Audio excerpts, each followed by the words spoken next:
Welcome to the Thorn City Syndicate Spotlight Show. I'm your host, Thorn City Podcast Guy.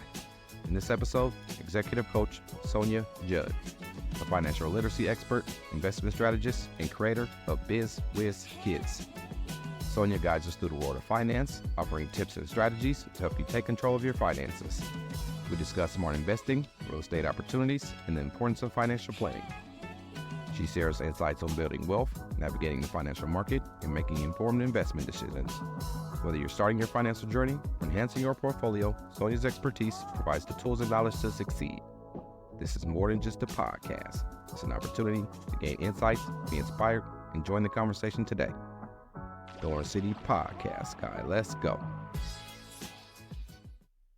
Yes, sir. Welcome to another episode of the Thorn City Syndicate Spotlight Show, where we network and build connections through interviews and discussions. This episode is brought to you by GMP Podcast Group. I'm your host, Thorn City Podcast Guy. Make sure you visit thorncitysyndicate.com and subscribe for updates, exclusive behind-the-scenes content, and to join the conversation today. So, today I have a really special guest in the spotlight, Miss Sonya Judd. How you doing? I'm well. How are you? I'm good. Thanks for coming. It's my honor. Thank you for having me. Yes. So tell me a little bit about your background, where you're from, and how you got started on your entrepreneurial journey. Well, I am from originally Raleigh, North Carolina. I'm one of 10 children. We are 7 girls and 3 boys. And we went on a journey for wealth very, very early. My father is a serial entrepreneur, and my mom stayed home with us. And through the course of wonderful home training, education in New York, and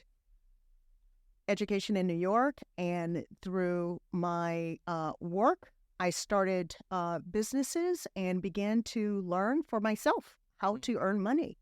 And through that, I've learned and still used my passion for youth to pass along that knowledge. Nice. So you have a pretty extensive background of companies you worked for, and can you tell me a few companies you worked for? Yes. I've worked for JP Morgan Chase. I've worked for Merrill Lynch, Intel, Amazon, New Relic. I'm heavy in the tech industry. I enjoy technology very much. Nice. So you were speaking on the youth. You have Biz Whiz. Is it Biz Whiz Kids? Correct. So tell me about Biz Whiz Kids and its mission. Okay. Biz Whiz Kids is a nonprofit organization, and our mission is to graduate more students from college or trade school debt-free. So that's a packed mission. So it's not just getting them into college, but also getting them out. And getting them out without the debt that comes with going to college and getting an education or going to trade school. Very often we sacrifice our knowledge and our dreams of getting an education, and then we get out and we find out, wait a minute, I can't even pursue it because I've got so much debt. So much debt, yeah. And that's not good. And what it does is it hampers that next stage.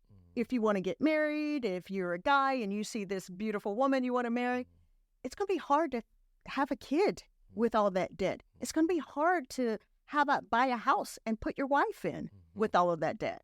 From the female's point of view, it's difficult for a husband to marry a wife and she's got lots of debt. You're starting out behind the curve. So there is a difference, a very, very stark difference between being prepared and being ready.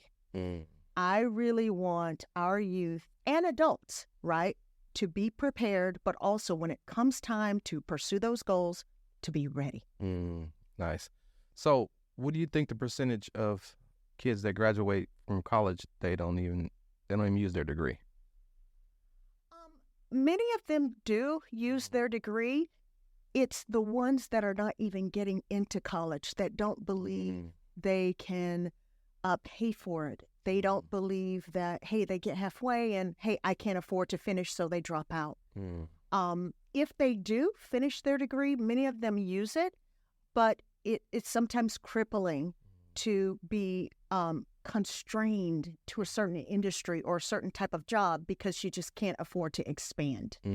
Yeah, that makes sense. So back to the kids. You teach financial literacy for the youth? Yes. So why is that important? We have a problem in the U.S. We have a big problem. First of all, from a macroeconomic point of view for the United States, we have credit card debt of over $1 trillion. Tell me about it. Just in the U.S. alone. 78% of Americans live paycheck to paycheck. Tell me about it. 49% of Americans say the state of their finances causes them mental anguish. Yes, I've been there. And most Americans can't afford a $1,000 emergency. If anything happens that costs more than $1,000, they can't handle it, right? And let's talk about Black and brown ones, okay? 45% of us, 45% of Black and brown people in America have no reserves or a plan for their money. So that's the macroeconomic view. As far as a problem statement, what happens when we don't have financial literacy? We make poor decisions. Our decisions are based on superficial things. They're not based on long-term goals or anything like that. So we have poor decisions that put us in a cycle of lack. Very often we don't have goals if we don't have financial literacy because we don't know how far we're going to get. We have no map.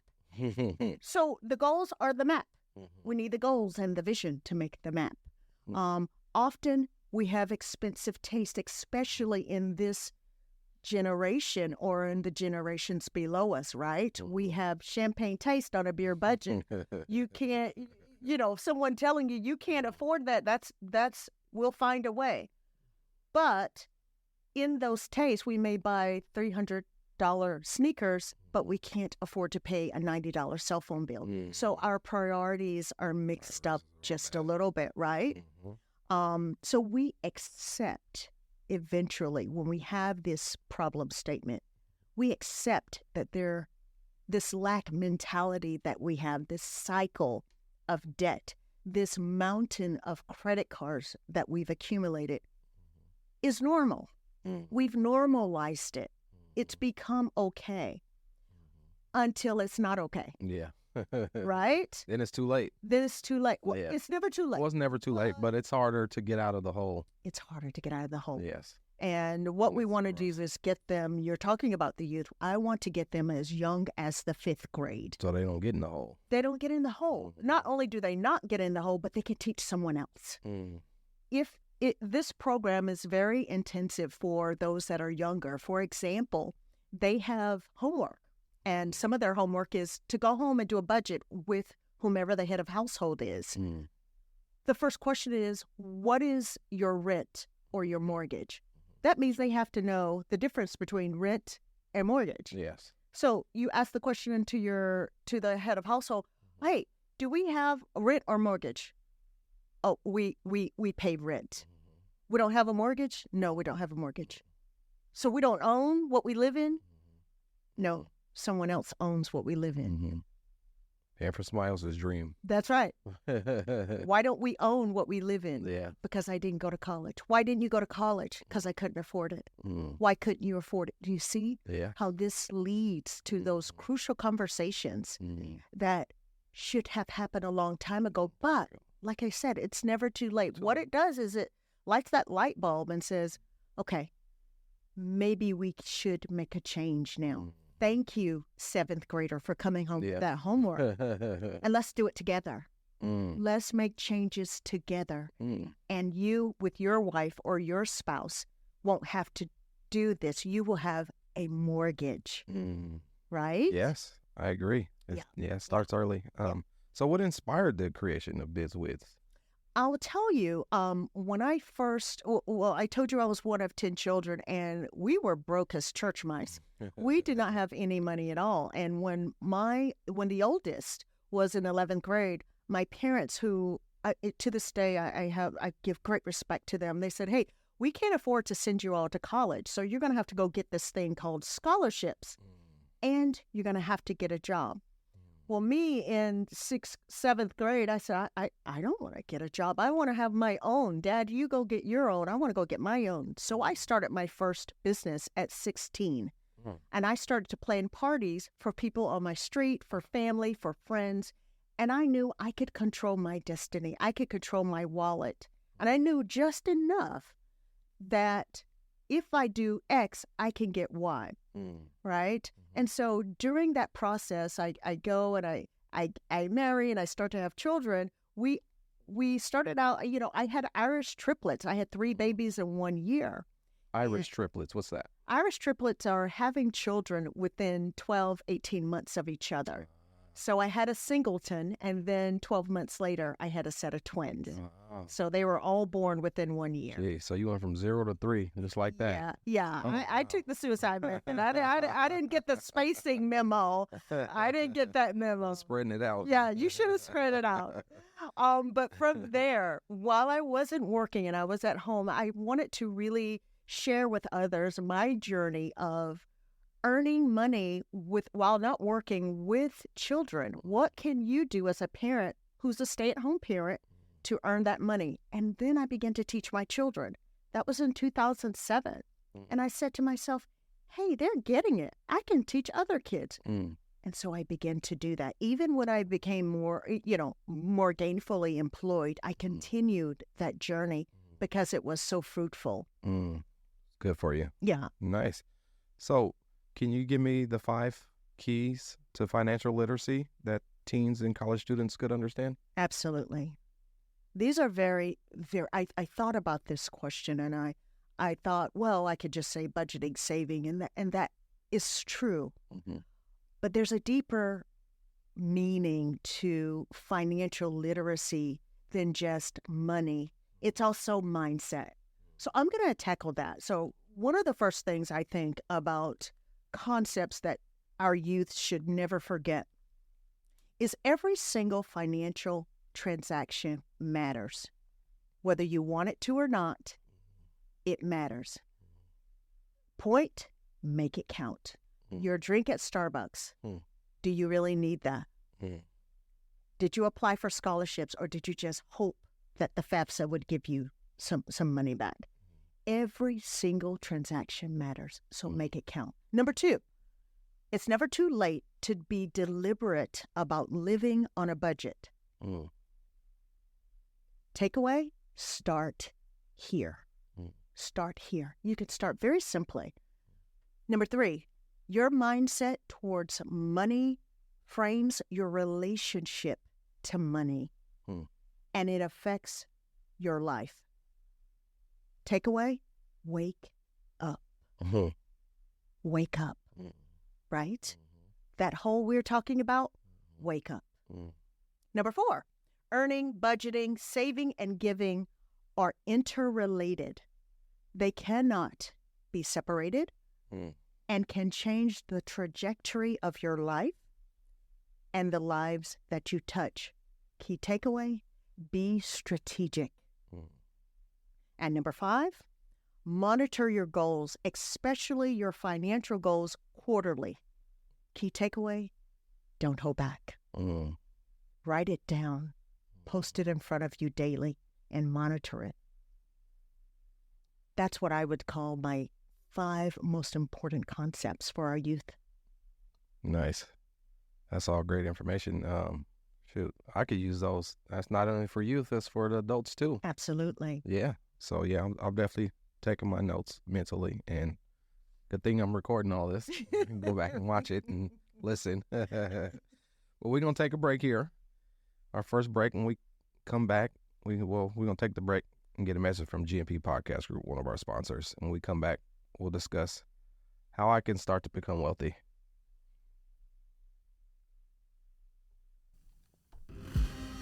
Discover GMP Podcast Group Studios, located at 2406 East Burnside Street in Portland, Oregon, offering a range of podcasting packages to suit your needs, starting at just $49 per hour for your basic setup, featuring a Rodecaster Pro audio console and SM7B microphones, as well as options complete with camera operator and audio engineer expertise. Elevate your podcasting with multi-camera recording, plus we capture behind-the-scenes shots within the studio. Visit us at www.gmpodcastgroup.com and let GMP Podcast Studios be where your podcasting journey begins. Cause this syndicate lyricist exists. Don't blink one eye, baby, you just might miss history in the making from the making of this. Third, I guess it's welcome back to these words. So I'ma come well like welcome back words for sure. Yeah. Sir, welcome back to the Spotlight Show. I'm your host, Thorn City Podcast Guy. Got Miss Sonya Judd in the house today. Hello. Yes. So it's the Spotlight Show. For me, I started it. It's all about the power of networking and forming strategic alliances. So I'm glad I got you here because this is a strategic alliance Absolutely. that needs to be formed. Absolutely. And so I think I told you the story before how I got started helping my friend out and got into management. He did music and got hooked on pills and alcohol, and he wasn't doing good, man. So I had to help my friend out, and I wanted some of his music, so I got him back in the studio, give him something else to live for besides chasing the pills and alcohol all day. So we recorded some songs, we traveled, did some shows, and I needed a music video, and someone introduced me to Justin. And we did the Honesty video. We have two versions of it. The second one we did, we actually put together a pretty significant budget and hired a real film crew. And we put together a nice piece of work, entered in some film festivals and won a few awards. Got to travel to New York and Missouri and attend a couple of film festivals. And shortly after that, my buddy went and got clean. So now he's coming up on 7 years clean, and he's engaged to be married this summer. He's working a good job. So I got what I wanted out of it. Of course, I wanted a big record deal and to get rich and become a famous rapper, but that wasn't why I did it. I just wanted my friend back, and so that worked out. And so I didn't get wealthy from that, but the podcast stuff started during COVID. The music shut down, and Justin was friends with a guy, the health hero, Tim James. His business wasn't doing so well. He's a health coach and sells health supplements, and they started a podcast for his business, and it kind of took off from there. And so he hit me up and was like, "Man, we should get involved in this podcasting stuff." He seen what I did for Third Twins brand, and so he wanted me to help with the GMP brand. And so my first thing was to get a building, and we got this place here on Burnside, 2406 East Burnside Street. If you're listening out there and you want to get into podcasting, come down and we'll hook you up. But yeah, so hopefully this is the start of the wealthy side of things for us. So I'm glad you're here because you can teach us a little bit, maybe some stuff we don't know, about understanding investment principles and some of the barriers that keeps, people like us from getting to the wealth. Absolutely. So do you have any fundamental principles of investment, and why are they important for wealth accumulation? I do. First of all, congratulations on that story. That is the power of forming strategic alliances. It's not just helpful, it's also healing. And you put yourself out there for someone else, and that's always going to return back. So much respect for that. Thank you. So let's break this down because this is one of my favorite topics. Yes. Okay? Okay. So let's talk about what investing is. Let's talk about the advantages. Let's talk about creative financing, because a lot of times that's the barrier when people say, well, I can't invest. I don't even make enough. Let's talk about it, right? Mm-hmm. And let's talk about you, the investor, the investor. And if we have time, we can go over some key concepts and the process. But let's go ahead and talk about the main points, okay? So investing is when you buy something in hopes that it'll appreciate or that it will increase in value. And it can be anything. An investment, you can make an investment in your education. You're paying for your education. Hopefully, the value of your skill set will increase. The same thing you do for a house or a hotel or multifamily listing, anything like that. So that's generally what an investment is. So you can keep that in mind. So it also carries some level of risk factor, right? The lower the risk, the lower the return, and vice versa. The higher the risk, the higher the return. So you have to measure your risk tolerance, all right? So the advantages of investing, there's several advantages. I'm going to only name a few. So there are the financial advantages. Of course, when you make an investment, again, you get that return. So that's multiplying your investment. There are a lot of tax strategies that take advantage of investment. So you will not only, in many of your investments, be saving on taxes, but you also be eligible for a lot of returns because you have been smart up front, right? Some people want to build their portfolio. So you can invest in stocks and bonds, but you can also have a house. And then you may want to buy a hotel or invest and be a limited partner in a hotel. You're diversifying because you're able to manage and calibrate your cash returns, your tax strategies, your income. You can also form strategic alliances. That's super important because you're at the table. Being at the table brings its own benefits. Yes, you got to right? get to the table, yes. You got to get to the table. Mm-hmm. So let's talk about the emotional benefits. We just talked about the financial ones. There are lots of other ones, right? Maybe you say, oh, Sonya, I've always wanted to own a hotel. As many webinars as I put on, and I'm a capital raiser for Mike Ely. He's the founder of Nassau Investments, a $350 million private equity firm. He's a brother, and he's doing it, right? He is a multimillionaire, and he's building a hotel. And I'm going around raising capital and doing these webinars, and very, very affluent African Americans say, I didn't even know Black people owned hotels. A lot of people don't. You know why? We own so few of them. Unfortunately, 47% of all hotels are owned by Indian Americans. We don't have that portion. And the next 26%, Caucasians and white own. The next 22% are owned by Asian Americans. The next 1.8% are owned by Hispanic or Latino owners. And less than 1% are owned by African Americans. Wow. My job is to change that.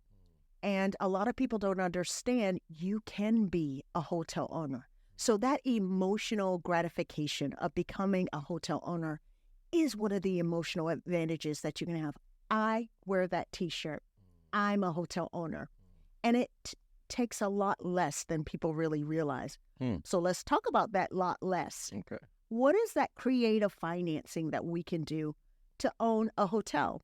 Now, there's different types of owners. There's general partners. They put in the most money. They have the greatest risk. They also carry the liability. But there's also limited partners. They're a smaller scale investors, usually investing $25,000 or $50,000 into the hotel. Guess what? They're still hotel owners, right? Yeah, and I got a doctor in there on something. That's right. They wear that T-shirt, I'm a hotel owner. And you say, well, Sonya, I don't have $50,000. Well, how about 10 of you get $5,000, come in as an LLC, and now all 10 of you are hotel owners. How about 5 of you do $10,000? How about this? If you own a home, you have equity in your home, that's another vehicle for you to invest, right? You can do a HELOC. If you have 401k investments or you have a self-directed IRA, that can be directed towards real estate purchases. You can purchase multifamily. You can invest in a group. So a lot of those vehicles are available. It's the knowledge that people don't generally have the access to. And let me tell you the best kept secret about investing in real estate or hotels or OPM. Use other people's money. There you go. How do you use other people's money? Research and do that. Come to meetings, go to webinars. Most of mine are free. People like me teach. I'm an investor strategist. I teach others. Here are the pockets and surprises where you can do creative financing.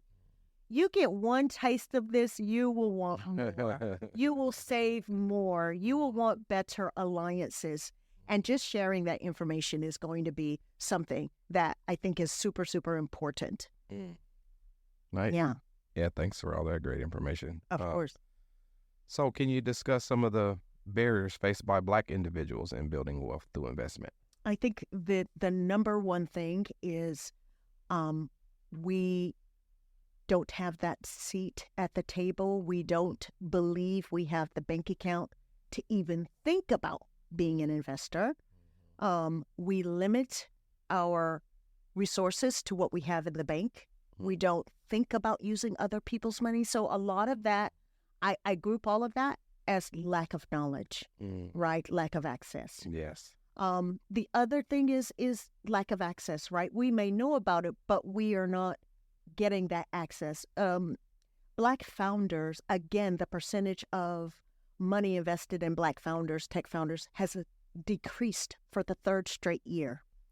So African-American Black founders are even less than, we're a percentage point of those that are funded. So getting access to capital sometimes is quite difficult, right? There are hurdles there systemically that keep us from doing that. And the last thing I would say, and it's in no particular order, I would say is mindset. We hold ourselves back from getting the best for us because we think there's nothing that's better.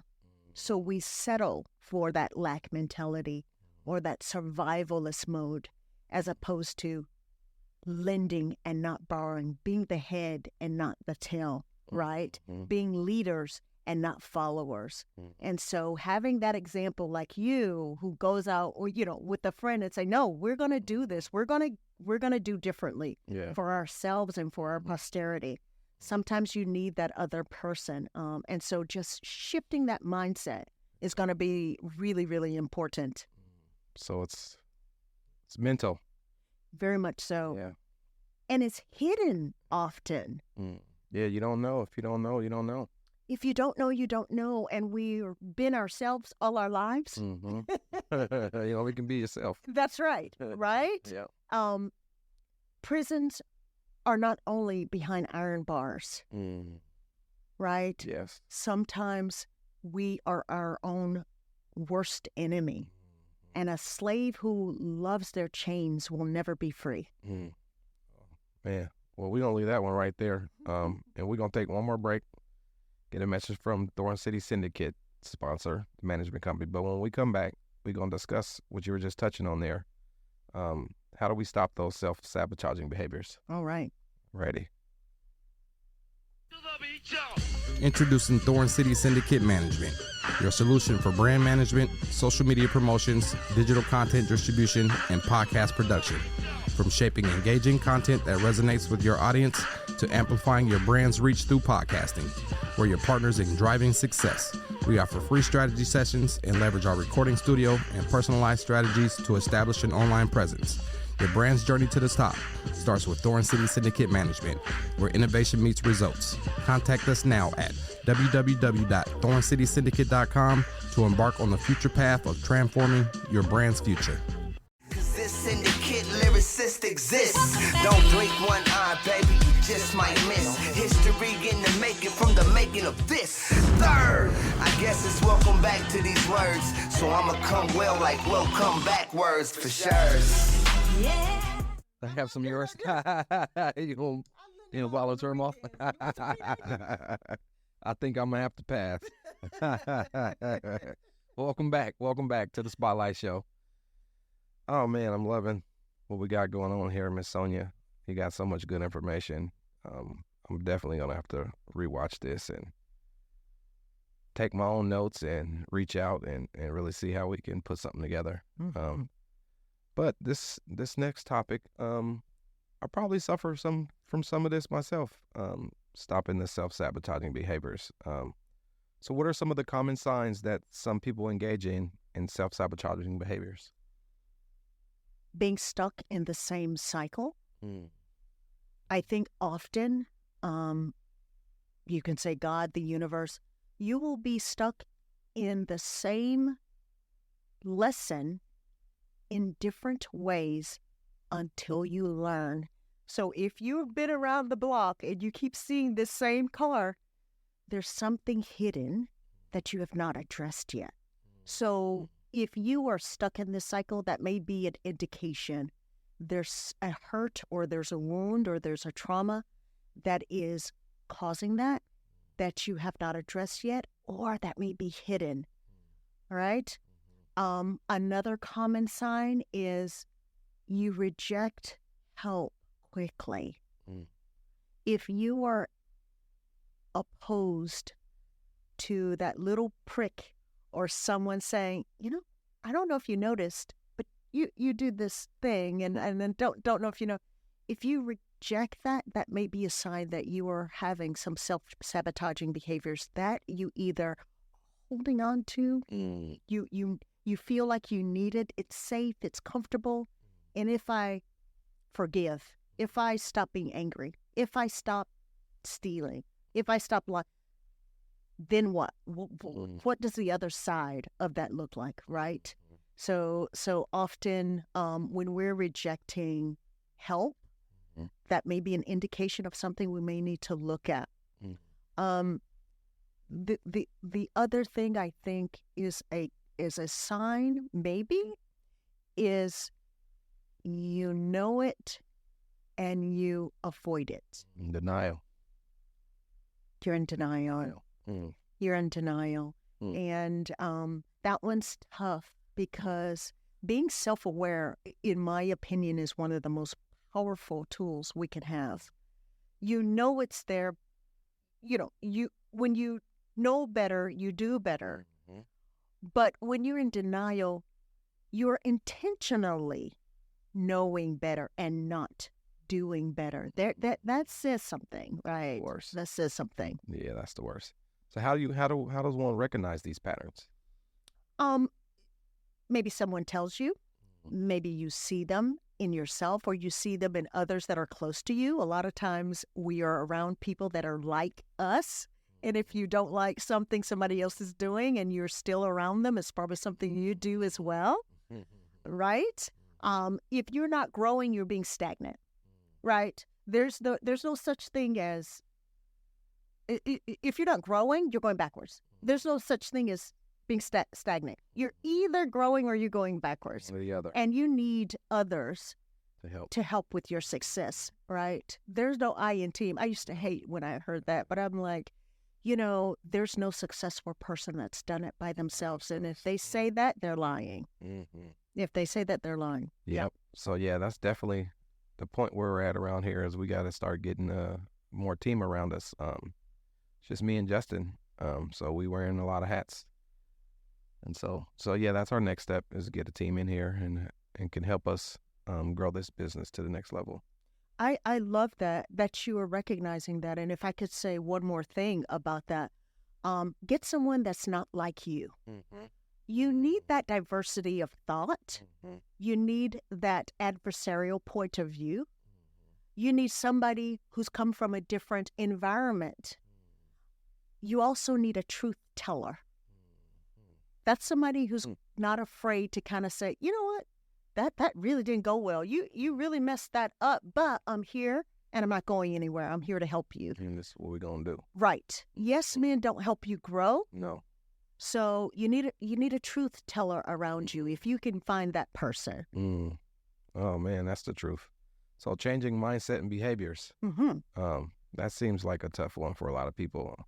What steps can someone take to shift their mindset and break free from the self-limiting beliefs?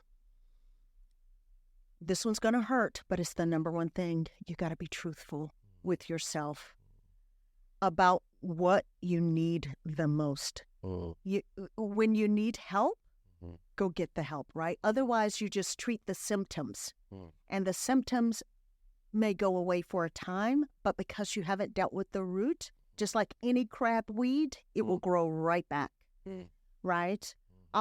Number two, find the resources that help you, right? It's not just coaches like me or therapists, but if you're not feeling well, go to the doctor. I think in the African-American community, and sometimes the elderly community, sometimes older older people don't like hospitals or don't like doctors. but we are really not helping ourselves by restraining ourselves and saying, "Oh, that I don't need the help." The first 30 minutes of coaching with me is free. Just ask someone, find the resources, and go get them. Number 3 is take the action. My grandmother used to say, when you get sick and tired of being sick and tired of being sick and tired, you'll change. And that is the truth. Yeah. Once you get tired of being, this behavior, until then, you'll just tolerate it. But there will be a pivotal point in either your life, your relationships, your finances, where life says, that's enough. And we're cutting you off of this behavior because it's not good and you have not changed it yourself. So that hurts. Yeah. But it's so good for you if you would accept the lesson, process it, and change. Change. That's the tough part. That's tough. So you touched on something I want you to get a little bit more in depth to, is the addressing the underlying wounds and traumas on working on self-improvement. Absolutely. If you're asking me how, I will be the first to tell you that I'm not a therapist. I'm not a doctor. So really, that's your first line of defense, is really seeking a professional that will help you. However, I am a coach, and I am a reflective source for you to share what's happening, and perhaps I can share and reflect back to you based on my experience and based on my knowledge what it looks like. But it's still up to you to address it. And what a coach does is walk alongside of you during this process. And often we are tasked with sharing with you sometimes what you don't want to hear, but also on the flip side, being your cheerleader. You did that really well, Naeem. Keep doing that behavior. Or, what didn't go well about that? Right? What can we change and make that better? Sometimes the enemy of right is good. Just because something is good, it doesn't mean it's right for you, for that situation, for that timing. So you have to be really sober in your decision-making and asking the right people for the right advice. If your friends are doing the same behavior as you're doing, asking them, why? You better get away from them. Find some new friends. Yeah, run. Change the circle. Right. But being introspective is really helpful. If you're running fast in the wrong direction, you're not going anywhere. That doesn't help. So really recognizing those things that are a part of us that we may have hidden, and maybe we need a professional to help us dig through those childhood traumas that hid themselves and we are not aware. Why is that important? It's important because our adult behaviors often emanate from childhood traumas that have been long hidden and boxed away and we don't even know. But if we can address the root, again, going back to the root, open up that chest, heal that trauma, those behaviors, attitudes, actions that we're doing as adults start to change, because that trauma, we're not operating from our wounds. If we're operating from our wounds, we're broken people, and broken people break other people, right? People and things. You've lived any length of life. You've gone through an experience of pain, but processing that and understanding what's on the other side of that and healing that is going to make you an advocate for change for yourself and for others. Nice. So recovery strategies. How does one recover from these self-sabotaging things going on? You have any tools or strategies? Take your time. Journal. Write it down. Vent. Talk about it. If you need to share some deep truths, find someone who is a trusted listener, and it may not be your partner. Find a trusted listener who will either ask you the questions, right? When you're talking to me, would you like me to help? Would you like me to listen? Or do you want advice? So when they're sharing those things with you, say, okay, I hear you. Now, what of those three things would you like me to do? Just listen? Just listen. Do you want advice? Or do you want healing from that? Right? Yeah. So really processing it. A lot of times, many behaviors can be addressed through getting more healthy habits. Do you know how little sleep Americans get? Oh, me. If I know me personally. Absolutely. I don't get enough. We're high-stressed individuals, type A's that go 27 hours out of the 24. Yes. If you grab my book, in my book, Rest in the Nest, Powerful Principles of Rest, you'll recognize that there are not just physical benefits from sleep. There are physiological benefits from sleep and rest. You need to rest. Eating more healthy, right? We're running our machines, our bodies, on very little food, and most of it's not healthy. If we just tweak some of the things that we're not prioritizing right now, ourselves, our health, our sleep, our relationships that we nurture, getting the help that we need, right? These are all things that we can be very, very deliberate about doing. We should calendar it, right? A 30-minute nap, 2:30 to 3 on Monday, Wednesday, Friday. Calendar it. Calendar, I'm going to meet a different friend on Saturdays for the next 6 months because I want to build strategic alliances and I want to nurture the ones that I have, right? It's so easy to become insular. And I'm an ambivert, right? I enjoy being an introvert, but I also am an extrovert. I like talking to people, but being by myself is not always the healthiest thing. Others need what you have, right? People need to hear what you have, and that leads to the last thing. Find your purpose. Why are you here? Why do you exist on the earth? Who are you? Where are you supposed to be? Once we're operating in our purpose and our passion and that plan, we optimize our growth, and others are drawn to what they need in us. So be very, very deliberate about understanding who you are and what your purpose is. Seek it. None of these things that we're talking about are going to be easy.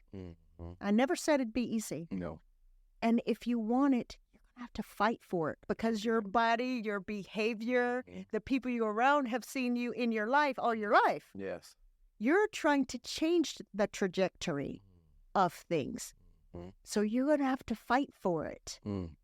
You can get it. And fight you must. And it is so well worth it. Nice. Well, yeah, that's kind of how I ended up here. I ended up starting my own podcast. I needed to come from behind the scenes and get out of my own way and open up a little bit and meet people and, like I said, network and see who I can talk to help me along my journey, share a little bit of my journey, and maybe help someone else along their journey. And like I said, bring people in who can share and help people out along their journey as well. I love that. I want to ask you a question. What motivated you? What was your primary motivation? Was it a person, idea, place? For starting the podcast? For all of this change in your life, what you just talked about? Well, the main thing for me was, how do I get the business? How do I get this business up to another level? How do I expand the business, my business, the podcast business? And I'm sitting here running a podcast studio. And so I'm telling other people what you need to do if you're a business to start a podcast. And so I'm like, I didn't want to. I had to fight myself for many, many months. And I knew I needed to do it, didn't want to do it, but I knew I needed to do it. And so it was a matter of, it was for the business. Right. Yeah. Good. Yeah. That's awesome. The same thing you'd say to your listeners, right? Yep. I want it change Mm-hmm. and I want it to have an impact. Yep. And that drove you to success. Mm-hmm. Wow. So how can the listeners connect with Miss Sonya Judd? Well, they can always reach out on sjsexecutivecoaching.com. You can book a call. You can also look at my Facebook, Twitter for SJS Executive Coaching or Instagram. And also look at LinkedIn. I offer several webinars. There are summer camps that are available for Biz Whiz Kids. Summer camps and year-long programs. So I welcome one and all. It's not just for youth. It's also for adults. So let's get in contact and let's change your life. Well, this was great. I enjoyed our conversation. I learned a lot, and it's probably a lot more I wanted to get. So I might have to get you to come back. I'll be you're up happy for it. to. I'll be Yes. happy to. Nice. I appreciate it. Well, I like to encourage my listeners to explore their passions, embrace innovation, and pursue entrepreneurship in their own unique ways. Thanks for joining us. Explore the power of networking and find inspiration by following me at Thorn City Podcast Guy. Make sure you hit that like, share, and subscribe button. Be the first to know about the new releases, bonus episodes, and exciting updates. Stay tuned for upcoming episodes of the Thorn City Syndicate Spotlight Show as we continue to highlight individuals, businesses, brands, and podcasters. And don't forget to subscribe to the Thorn City Podcast Guy YouTube channel and follow at Thorn City Syndicate, the management company, and at GMP Podcast Group, the production company as well. Be sure to drop by www.thorncitysyndicate.com and schedule your free strategy session. Thorn City Podcast Guy, holla at your boy. Thank you for having me. I appreciate you. Thank you. All right. Great. What man? What power? Hoodoo. I appreciate y'all tuning in to another episode of the Thorn City Syndicate Spotlight Show, where we network and build connections, interviews, and discussions. Till next time, I like your boy, Thorn City Podcast Guy. I'm out. You remind me of a man.